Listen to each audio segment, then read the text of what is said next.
It's Jim Hawkins. Hi, Jim Hawkins. Ahoy, mates. Okay. Jim Hawkins. So I was talking with Xander about what happened. So you guys remember what happened yesterday? No. Yes. What happened, Keegan Matthew? I don't know. I know. What happened? The treasure. Are you going to find the treasure? Well, the treasure is it might be in the chest that he brought in. We don't know what happened with that. But yesterday, remember, my father died. Right? And then a blind man came over and he gave the captain the black spot.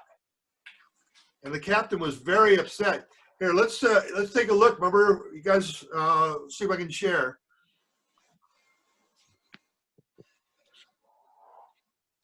Do you want me to? Okay, you guys see that? Yes. Remember that? It's scary. That was the black spot. Yeah, he's so scary. Yeah, so the captain got that. And then what happened to the captain? No, it was Hammer, salami, hammer. Not a hamburger. Xander, you went to the fridge. Ham. The captain. The captain died. I want a chocolate bagel. Okay. Me too. Yeah. So the captain now is laying on the floor, and we don't know what to do. At the beach. So I'm going to share the screen, and you guys tell me what the Keegan Matthew. Did they eat both the chocolate chip bagels? I don't know. Here, Sorry, we don't have them. can you see what is it? What does this story say today? I want to see my toy. So don't want cereal instead. Yep. What does it say, Keegan Matthew? Black spot in the chest. The black spot in the treasure. Good job, Dominic. Huh? DJ. The sea chest. That's right. That's the chapter we're going to read today. The chest. Okay. So here we go. I lost no time, of course, in telling my mother all that I knew, and perhaps should have told her long before. And we saw ourselves at once in a difficult and That's dangerous his position. background.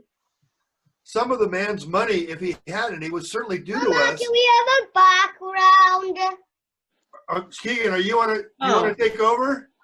We can have a background. With Mommy's busy, and Daddy doesn't know how to do that. You want me to tell you how to do that? Yes. Yeah. Yes. No? Yes. Okay.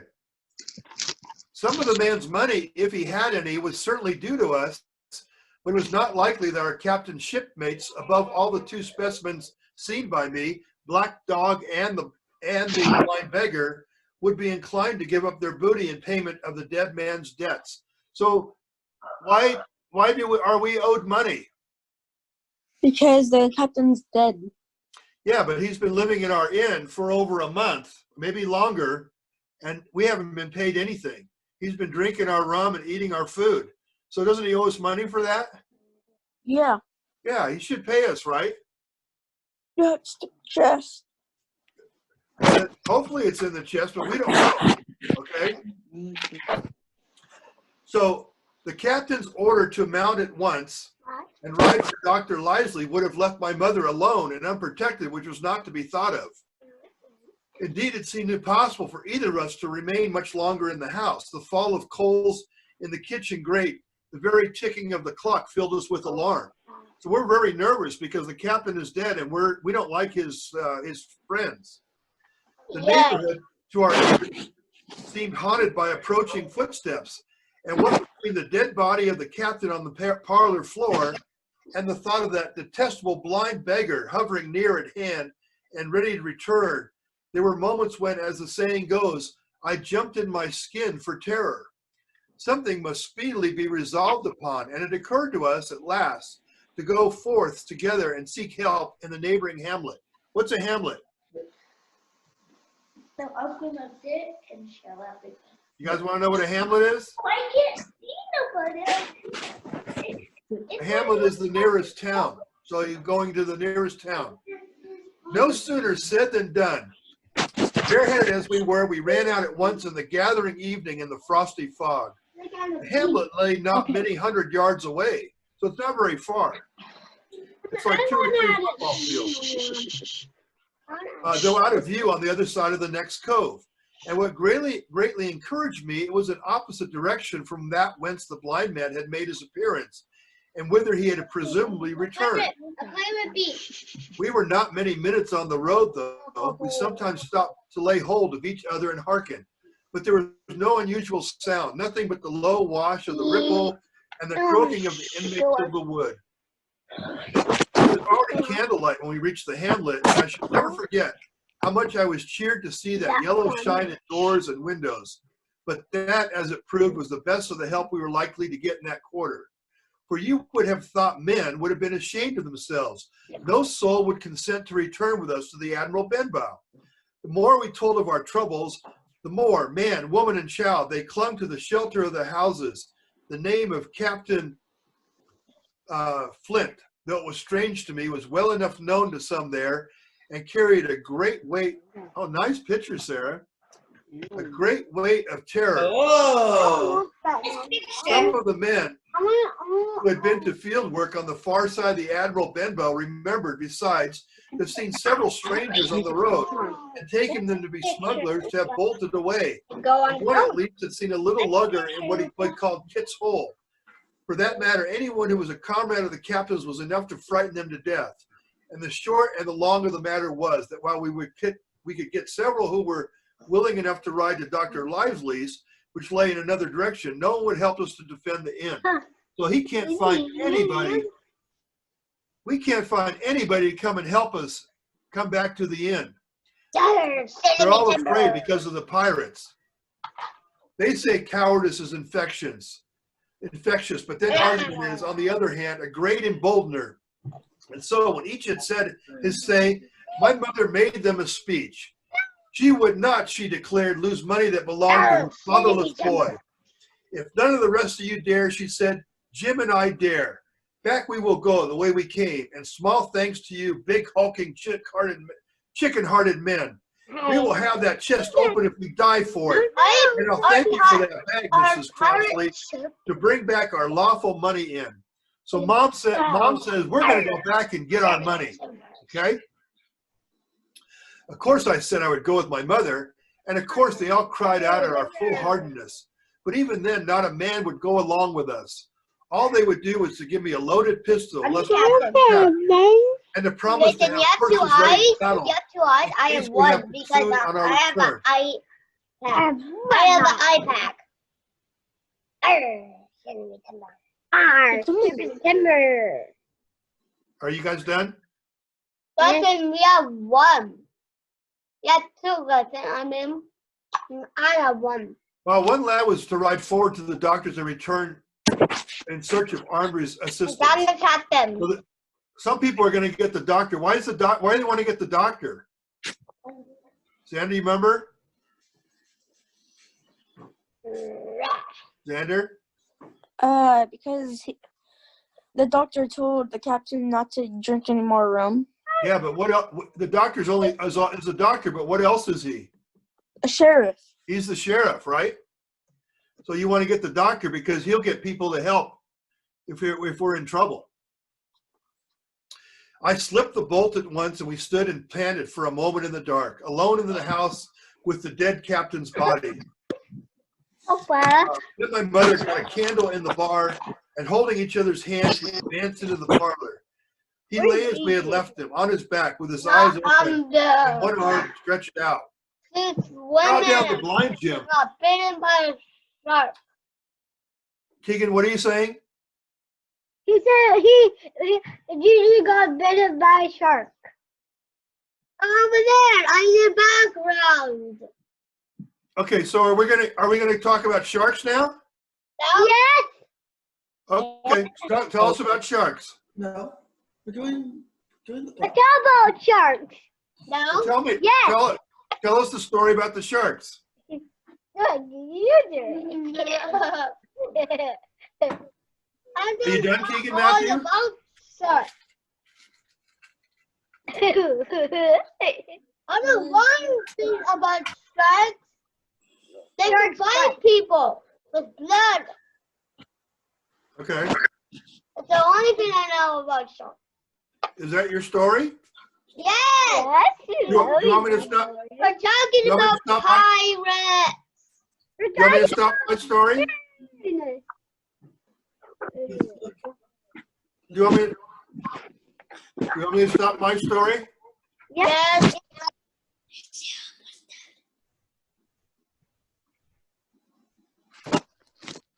Should I continue?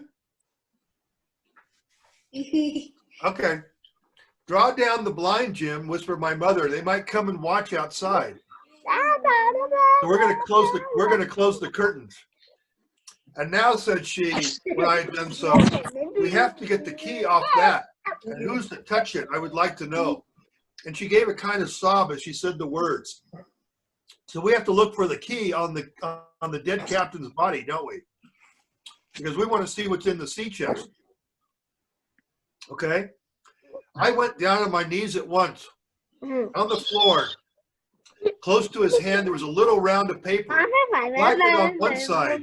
I could not doubt that this was the black spot. And taking it up, I found written on the other side in a very good, clear hand, this short message. You have till 10 tonight. So what does the black spot say? What did the black spot say? We don't know. It says you have till 10 tonight. So something is going to happen at 10 o'clock tonight. He had till 10, Mother, said I. Just as I said it, our old clock No, we began need striking. that. I need that. This sudden noise startled us shockingly, but the news was good, for it was only 6. So if it's 6 o'clock, what time? And he has till 10 o'clock. Okay, How many hours do we have I'm gonna left? put Xander on there. I don't know why, because he's so dumb. How many hours do we have left, guys? 10? We have 4 hours left. Now, Jim should see, she said, that key. I felt in his pockets one after another. A few small coins, a thimble, and some thread. Yeah, go ahead. Yes? I'm gonna put Dom. Hey, Dom. now Jim said, that key. I felt in his pockets one after another. A few small coins, a thimble, and some thread. Hi, And Dom. big needles. It's going to be bigger than A piece of pigtail tobacco bitten away at the end. His gully with the crooked handle, a pocket compass. yeah. And a tinderbox What for all that they opened contained, up? and I began to despair. Perhaps it's around his neck, suggested my mother, overcoming a strong repugnance. I tore his shirt at the neck, and there, sure enough, hanging to a bit of terry string, which I cut with his own gully, we found the key. No. We found the key, right? Oh, there it is. At this triumph, we were filled with hope, and hurried upstairs without delay to the little room where he had slept so long, where his box had stood since the day of his arrival. It was like any other seaman's chest on the outside, the initial B burned on the top of it with a hot iron, and the corners somewhat smashed and broken as by long, rough usage. You guys want to see?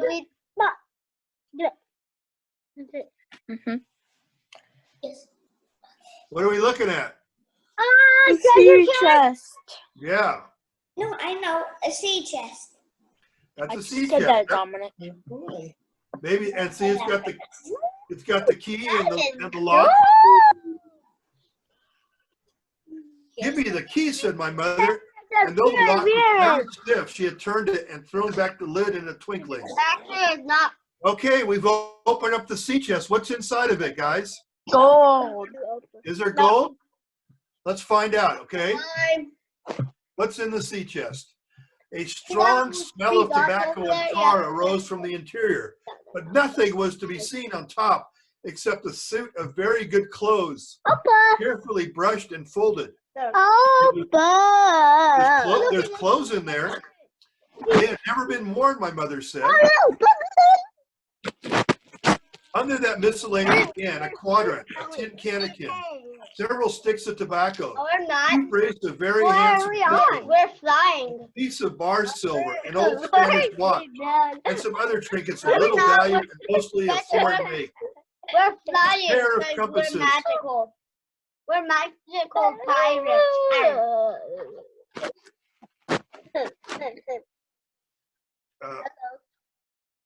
And 5 or 6 curious West Indian shells. So there's nothing really of any value. Okay? I have often wondered since why he should have carried about these shells with him and is wandering, guilty and hunted for life. In the meantime, we found nothing of any value but the silver and the trinkets, and neither of these were in our way. Underneath there was an old boat cloak, whitened with sea salt, on many a harbor bar. My mother pulled it up with impatience, and there lay before us the very last things in the chest. I'm gonna kill you. Here we go. Here's where the gold is.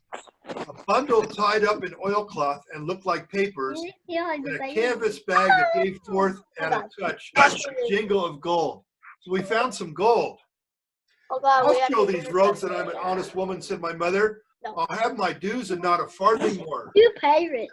Old Mrs. Crossley's bag, as she began to count over the amount of the captain's score from the sailor's bag into the one that I was holding. So my mom is taking only what she feels she earned. It was a long, difficult business, for the coins were of all countries and sizes. Doubloons and louis-d'ors and guineas and pieces of 8, and I know not what besides, all shaken together at random. Guineas, too, were about the scarcest, and it was with her, it was with these guineas that my mother knew how to make her count. So the problem was she had all kinds of different currencies. She had to find out what each was valued at. Mama, can you do something with your computer? When we were about halfway through, I suddenly put my hand upon her arm, for I had heard in the silent, frosty air a sound that brought my heart into my mouth, the tap, tap, tapping of the blind man's stick upon the frozen road. So the blind man is coming back. It drew nearer and nearer while we sat holding our breath. Where is it?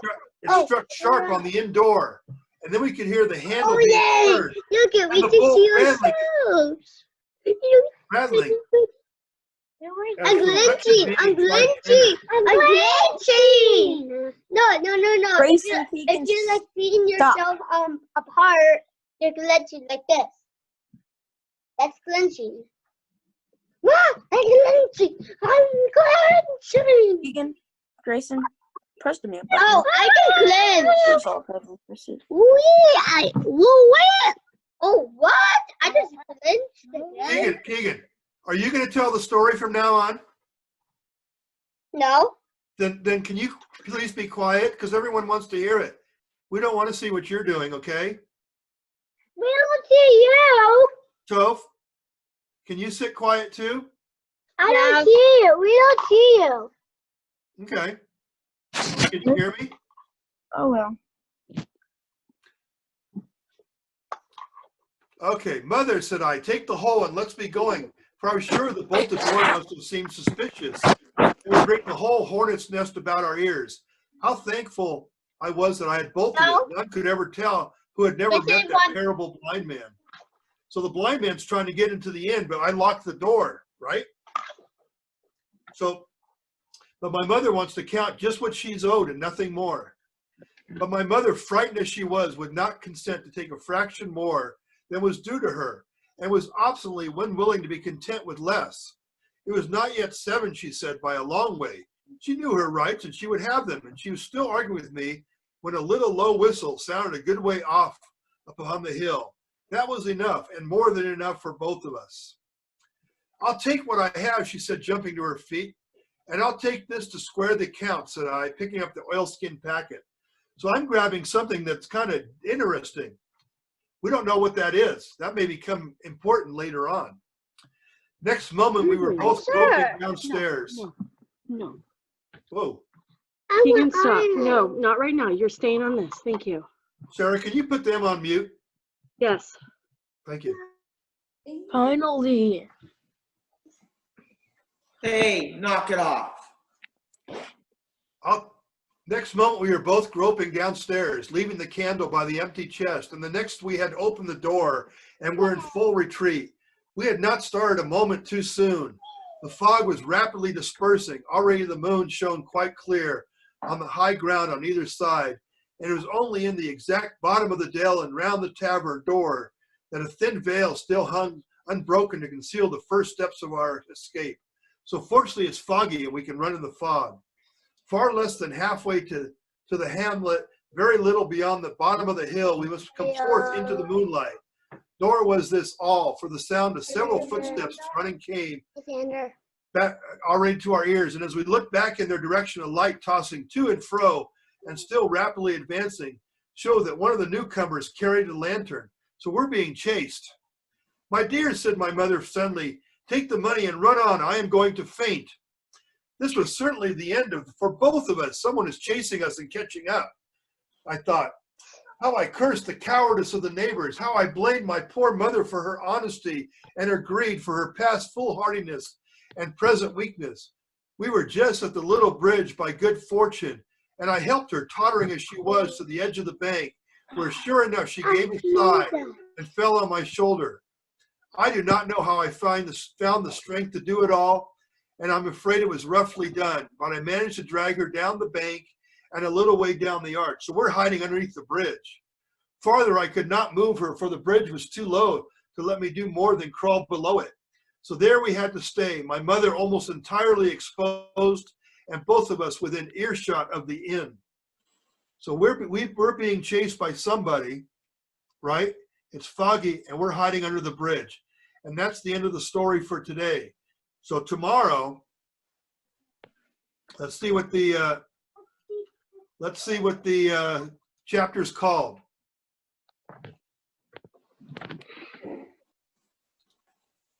What's this chapter called, guys? The last of the blind man. Yeah, the last of the blind man.